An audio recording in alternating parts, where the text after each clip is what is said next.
dua DNA asing, apakah orang itu sebagai pelakunya atau orang itu hanya mengaburkan saja.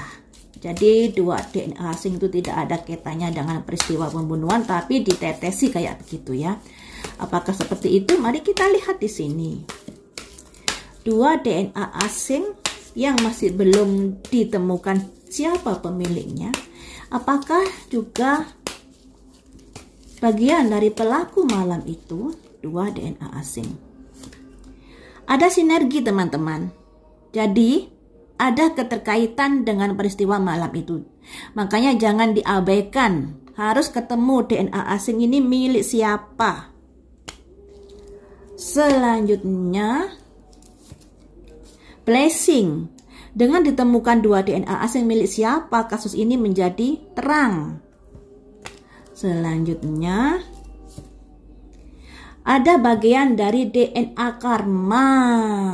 Jadi ada bagiannya juga di peristiwa malam itu.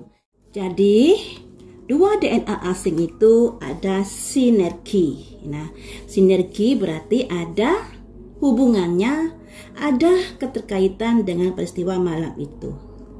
Ketika dua DNA ini didalami, akan ada blessing, akan ada pemberkatan, akan ada titik terang siapa yang menjadi pelakunya.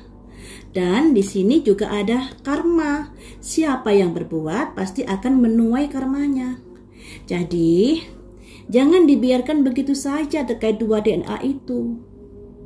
Kalau ini orang tersebut, maksudnya orang tersebut itu ada di malam kejadian itu, ya tanyakan Danu. Pasti Danu tahu. Nah, apakah Danu tahu atau tidak? Mari kita cek ya melalui kartu tarot. Apakah Danu mengetahui DNA itu milik siapa? Apakah Danu mengetahui DNA asing itu milik siapa? Ada solided dirahasiakan. Ya. Ada solided terrahasiakan, misteri. Kemudian mengapa begitu? Karena untuk membuat masalah ini menjadi gelap gulita. Seandainya Danu jujur, berterus terang tentang dua DNA itu, apakah akan membuat kasus ini terang benderang? New beginning teman-teman, new beginning. Ada simbol new beginning, ini simbol dari matahari pagi yang merupakan awal dari sebuah episode baru. Jadi teman-teman, dari kartu ini sebenarnya Danu tahu dua DNA itu milik siapa. Tapi kenapa dia sebagai saat ini kan sudah dilindungi LPSK, masih saja pihak kepolisian masih belum bisa mengorek dari Danu terkait dua DNA asing itu? Karena sesungguhnya dua DNA asing itu ada keterkaitan dengan peristiwa malam itu. Ketika ditemukan siapa pemiliknya, kasus ini akan terang benderang. Dan itu harus digali dikarenakan yang namanya perbuatan itu harus mempertanggungjawabkan karmanya. Ini ya, jadi ya seperti itulah. Untuk dua DNA asing itu harus digali lagi dan harus ditemukan.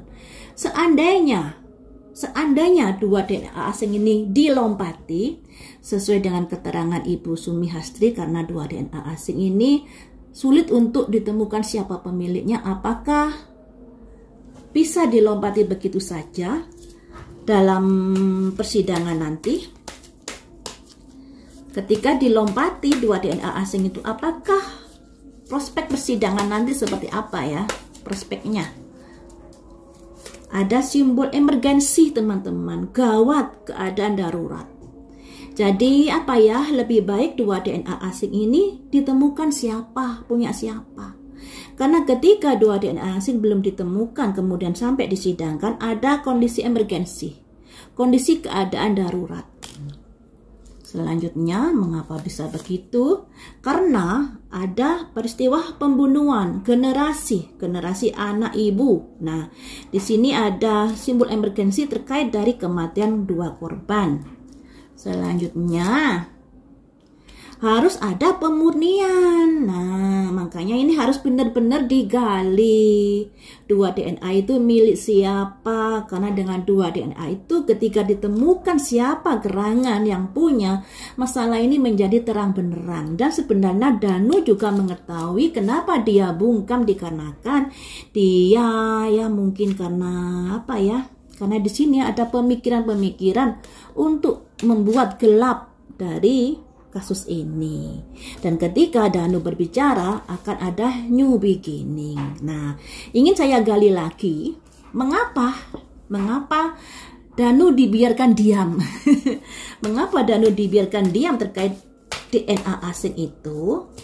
Ya, kalau kita lihat seakan-akan polisi kurang gercep pada Danu ya teman-teman, harusnya bisa menggali lebih dalam lagi. Karena Danu semalaman juga di TKP.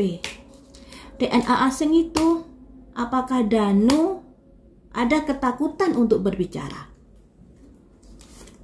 Ada simbol santuari perlindungan. Oh, jadi bisa dikatakan ada perlindungan untuk Danu. Kemudian, rilis untuk melepaskan atau untuk melampiaskan atau untuk mengemukakan. Jadi di sini sebenarnya Danu ini sudah dapat perlindungan untuk berkata yang jujur. Untuk berkata yang jujur, tapi mengapa di sini dia tidak tahu? Padahal di sini kalau lihat kartu-kartunya Danu masih menyimpan misteri terkait 2 DNA asing itu. Padahal ketika 2 DNA asing itu ditemukan akan ada titik terang, akan ada episode baru. Dan ketika 2 DNA asing ini diabaikan, ini adalah emergensi buat proses hukum persidangan itu nanti. Emergensi terkait generasi terkait dengan purifikasi yang harus dibetulkan, yang harus benar-benar sesuai dengan real dari proses hukum. Tidak ada serong kiri, serong kanan seperti itu ya teman-teman.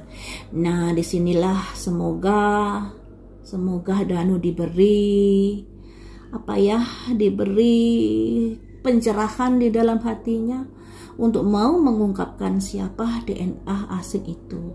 Nah, di sini bisa jadi Danu juga takut untuk mengungkapkan karena mungkin dari seseorang udah mengancam Danu, jika kamu berkata jujur nanti begini-begini, bisa jadi juga seperti itu. Kalau dari kartu ini sebenarnya Danu tahu DNA asing itu milik siapa. Cuman dia selama ini masih bungkam karena itu tadi ada sesuatu yang masih dirahasiakan ya teman-teman. Nah, anehnya ya aneh-aneh aja sih kasus ini. Aneh pokoknya kasus ini. Ya, kasus yang bisa dikatakan sebenarnya bisa terungkap saat paling lambat waktu itu ya, saat sudah diadakan otopsi kedua, karena Ibu Sumihastri sudah memberikan paparan, juga ada luka visum. Nah, yang ada kesesuaian dengan Danu harusnya sudah bisa diungkap siapa yang menjadi tersangkanya kala itu. Tapi kasus ini hingga bisa bertahan 2 tahun. Nah, siapakah yang mempertahankan hingga 2 tahun? Tentunya kalau orang sekelas Danu nggak bisa.